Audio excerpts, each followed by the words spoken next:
S1 TV news, ಸರ್ವರಿಗೂ ಸಮಾನತೆ, ಇದು ಕನ್ನಡಿಗರ ಶಕ್ತಿ. ಹುಕ್ಕೇರಿಯ ಗಾಂಧಿನಗರ ಶಾಲೆಯ ಪ್ರಾರಂಭೋತ್ಸವ ಹಾಗೂ ಪಠ್ಯಪುಸ್ತಕ ವಿತರಣಾ ಸಮಾರಂಭ.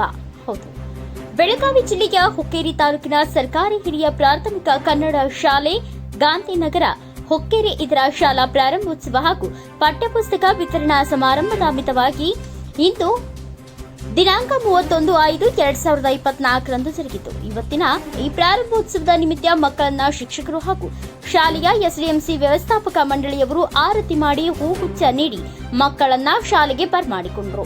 ನಂತರ ಮಕ್ಕಳಿಗೆ ಹಾಲು ನೀಡುವುದರ ಮೂಲಕ ಮಕ್ಕಳಿಗೆ ಸಿಹಿ ಹಂಚಿದ್ರು.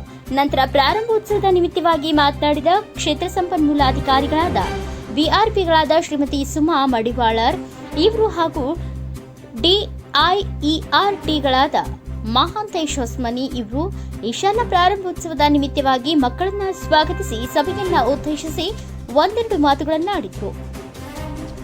ನಂತರ ಎಸ್ಡಿಎಂಸಿ ಅಧ್ಯಕ್ಷರಾದ ಎಲ್ಎಸ್ ಗಾಳಿಯವರು ಮಾತನಾಡಿ, ನಮ್ಮ ಎಸ್ಡಿಎಂಸಿ ಅವಧಿಯಲ್ಲಿ ನಾವೆಲ್ಲರೂ ಶಾಲೆಯನ್ನ ಉನ್ನತ ರೀತಿಯಲ್ಲಿ ನಡೆಸಿಕೊಂಡು ಹೋಗುತ್ತೇವೆ ಎಂದು ಮಾತನಾಡಿದರು.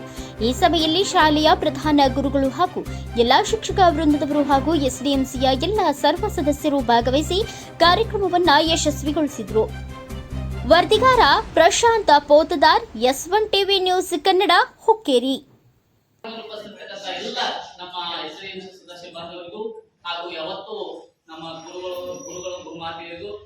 ಈ ಕಾರ್ಯಕ್ರಮದ ಕೇಂದ್ರ ಬಿಂದುವಾಗಿರ್ತಕ್ಕಂಥ ಮಕ್ಕಳು ಸಹಿತ ಆಗಮಿಸಿದ್ದಾರೆ. ಅವರಿಗೂ ಸಹಿತ ತಮ್ಮೆಲ್ಲರ ಪರವಾಗಿ ಹೃತ್ಪೂರ್ವಕವಾಗಿ ಕಲಿಕೆಯನ್ನ ಪ್ರಾರಂಭಿಸಲು ಸೂಕ್ತವಾಗಿರ್ತಕ್ಕಂಥ ವಾತಾವರಣ ಇಲ್ಲ. ಆಮೇಲೆ ಈ ಕಲಿಯಕ್ಕೆ ಯಾರು ಬೇಕಂದ್ರೆ ಮಕ್ಕಳು ಬೇಕು, ಕಲಿಸೋದಾರ ಇಲ್ಲಿ ಕಲಿಯಲು ಬೇಕಾಗಿರ್ತಕ್ಕಂಥ ಎಲ್ಲಾ ಸಾಮಗ್ರಿ ಅದಾವ, ಕಲಿಯೋರು ಬೇಕು. ಅದಕ್ಕೆ ಏನ್ ಆಗಮಿಸಿಲ್ಲ ಎಲ್ಲ ಏನಪ್ಪಾ ಅಂದ್ರೆ ಮಕ್ಕಳು ಹಾಗೂ SDMC. ನೀವು SDMC ಅಷ್ಟೇ ಅಲ್ಲ, ನೀವು ಕೂಡ ಏನಪ್ಪಾ ಅಂದ್ರೆ ಪಾಲಕರು. ನಿಮ್ಮ ಮೇಲಿರ್ತಕ್ಕಂಥ ಮುಖ್ಯ ಜವಾಬ್ದಾರಿ ಏನಪ್ಪಾ ಅಂತಂದ್ರೆ ಈ ಶಾಲೆಗೆ ದಾಖಲಾಗಿರ್ತಕ್ಕಂಥ ಎಲ್ಲಾ ಮಕ್ಕಳು ಪ್ರತಿದಿನ ಶಾಲೆಗೆ ಹಾಜರಾಗುವಂತ ಸ್ವಲ್ಪ ಅವರಲ್ಲಿ ಪ್ರೇರಣೆಯನ್ನ ಕೊಡು. ಎಷ್ಟು ಮಕ್ಕಳು ಸರಿಯಾಗಿ ಶಾಲೆಗೆ ಬರ್ತಾರೋ, ಪ್ರತಿನಿತ್ಯ ಶಾಲೆಗೆ ಬರ್ತಾರಲ್ಲ, ಅವರಲ್ಲಿ ನಾವು ಶೈಕ್ಷಣಿಕ ಬಲವರ್ಧನೆಯನ್ನ ಮಾಡಕ್ ಸಾಧ್ಯ. ಈಗ ನಮ್ಗೆ ಆರ್ಡರ್ ಆಗಿದ್ ಮೇಲೆ 31 ಸ್ಟಾರ್ಟ್ ಆಗಿರ್ತಂದ್ರೆ ಪ್ರಾರಂಭ ಮಾಡಿ ಬಿಡೋದಲ್ಲ. ಇವತ್ತಿಂದ ತರಗತಿಗಳನ್ನ ಪ್ರಾರಂಭಿಸಿ ಅಂತ ಹೇಳಿದ. ಪುಸ್ತಕಗಳನ್ನ ಕೊಟ್ಟ ತಕ್ಷಣ ಪಾಠ ಹೇಳಿಕೆ ಏನಪ್ಪಾ ಅಂತಂದ್ರೆ ಹಿಂದಿನ ವರ್ಷದಲ್ಲಿ ಏನ್ ಕಲ್ತಿರ್ತಾರಲ್ಲ ಅದನ್ನ ಏನ್ ಮಾಡಿದ್ರೆ ರಿವಿಷನ್ ಮಾಡಿದ್ರೆ ನಮ್ಗೆ ಏನಂದ್ರೆ ಮೇಲಾಧಿಕಾರಿಗಳ ಅನುಮೋದನೆ ಸಿಕ್ಕಿದೆ.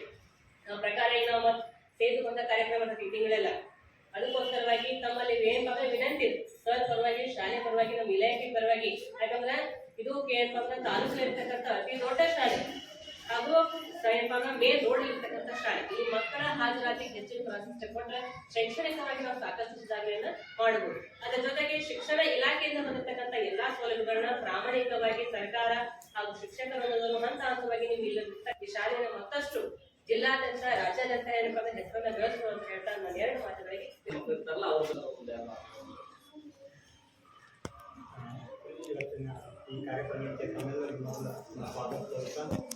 ಈ ಕಾರ್ಯಕ್ರಮದಲ್ಲಿ ಉಪಸ್ಥಿತರಿರ್ತಕ್ಕಂಥ ಎಲ್ಲ ನಮ್ಮ SDMC ಸದಸ್ಯ ಬಾಂಧವರಿಗೂ ಹಾಗೂ ಯಾವತ್ತು ನಮ್ಮ ಗುರುಗಳು ಗುರುಮಾತೆಯರಿಗೂ ಈ ಕಾರ್ಯಕ್ರಮದ ಕೇಂದ್ರ ಬಿಂದುವಾಗಿರ್ತಕ್ಕಂಥ ಮಕ್ಕಳು ಸಹಿತ ಆಗಮಿಸಿದ್ದಾರೆ. ಅವರಿಗೂ ಸಹಿತ ತಮ್ಮೆಲ್ಲರ ಪರವಾಗಿ ಹೃತ್ಪೂರ್ವಕವಾಗಿ ಸ್ವಾಗತಿಸ್ತಾ ಇದ್ದೀನಿ. ಪ್ರಾಸ್ತಾವಿಕವಾಗಿ ಈಗಾಗಲೇ 70% ಪುಸ್ತಕಗಳು ನಮ್ಮ ಶಾಲೆಗೆ ಸರಬರಾಜಾಗಿದ್ದಾವೆ. 70% ಅಂದ್ರೆ ಇನ್ನೂ 35% ಬರ್ಬೇಕು. ಈಗ ಎಷ್ಟು ಬಂದಾವಲ್ಲ ಅಷ್ಟು ಕೊಟ್ಟಿದ್ದಾರೆ ನಮ್ಮ ಇಲಾಖೆ ಪರವಾಗಿ. ಯಾಕಂದ್ರೆ ಇದು ಏನಪ್ಪಾ ಅಂದ್ರೆ ತಾಲೂಕಲ್ಲಿರ್ತಕ್ಕಂಥ ಅತಿ ದೊಡ್ಡ ಶಾಲೆ ಹಾಗೂ ಏನಪ್ಪಾ ಅಂದ್ರೆ ಮೇನ್ ರೋಡ್ ಇರ್ತಕ್ಕಂಥ ಶಾಲೆ. ಈ ಮಕ್ಕಳ ಹಾಜರಾತಿಗೆ ಹೆಚ್ಚಿನ ಪ್ರಾಶಸ್ತ್ಯ ಕೊಟ್ಟರೆ ಶೈಕ್ಷಣಿಕವಾಗಿ ನಾವು ಸಾಕಷ್ಟು ಸುಧಾರಣೆಯನ್ನ ಮಾಡಬಹುದು. ಅದರ ಜೊತೆಗೆ ಶಿಕ್ಷಣ ಇಲಾಖೆಯಿಂದ ಬಂದಿರತಕ್ಕಂಥ ಎಲ್ಲಾ ಸೌಲಭ್ಯಗಳನ್ನ ಪ್ರಾಮಾಣಿಕವಾಗಿ ಸರ್ಕಾರ ಹಾಗೂ ಶಿಕ್ಷಕರನ್ನು ಹಂತ ಹಂತವಾಗಿ ನೀವು ಇಲ್ಲಿರ್ತಕ್ಕಂಥ ಎಲ್ಲಾ ಮಕ್ಕಳಿಗೆ ಪೂರೈಕೆ ಮಾಡ್ತಾರಂತ ವಿಶ್ವಾಸನ ನಾನು ಕೂಡ ನಿಮಗೆ ಕೊಡ್ತೇನೆ. ಅದ್ರ ಜೊತೆಗೆ ಅತಿ ಶಿಕ್ಷಕರು ಹೇಳಿದ್ರು ಇನ್ನೇನು ಬಾಳ ಒಂದು ವೀಕ್ ಕೊಡ್ತಾರೆ. ಯಾಕಂದ್ರೆ ಬಹಳ ಶಿಕ್ಷಕರ ಕೊರತೆ ಐತಿ. ಆಲ್ರೆಡಿ ಸರ್ ಹೇಳಿದ್ರೆ ಅನುಮೋದನೆ ಆಗಿರ್ತದೆ. ಇನ್ನೊಂದು ವಾರ ತಗೊಂಡ್ರೆ ಅದೇ ಶಿಕ್ಷಕರು ಸೆಪರೇಟ್ ಮಾಡ್ಕೊಡ್ತಾರು. ಅದ್ರ ಜೊತೆಗೆ ನಮ್ಮ ಶಿಕ್ಷಕ ಬಾಂಧವರು ನಿಮ್ಮೆಲ್ಲಾ ಮಕ್ಕಳಿಗೆ ಏನೈತೆ ಅವಶ್ಯವಾಗಿರ್ತಕ್ಕಂಥ ಶೈಕ್ಷಣಿಕ ಚಟುವಟಿಕೆಗಳನ್ನು ಪ್ರಾರಂಭಿಸಲು ದಯವಿಟ್ಟು ಮಕ್ಕಳ ಹಾಜರಾತಿ ಕಡೆ ಹೆಚ್ಚಿನ ಒಂದು ಗಮನವನ್ನು ಕೊಟ್ಟರೆ ಶೈಕ್ಷಣಿಕವಾಗಿ ನಾವು ಏನಪ್ಪಾ ಅಂದ್ರೆ ಈ ಶಾಲೆಯನ್ನು ಮತ್ತಷ್ಟು ಜಿಲ್ಲಾದ್ಯಂತ ರಾಜ್ಯಾದ್ಯಂತ ಏನಪ್ಪಾ ಅಂದ್ರೆ ಹೆಸರನ್ನ ಗಳಿಸುವ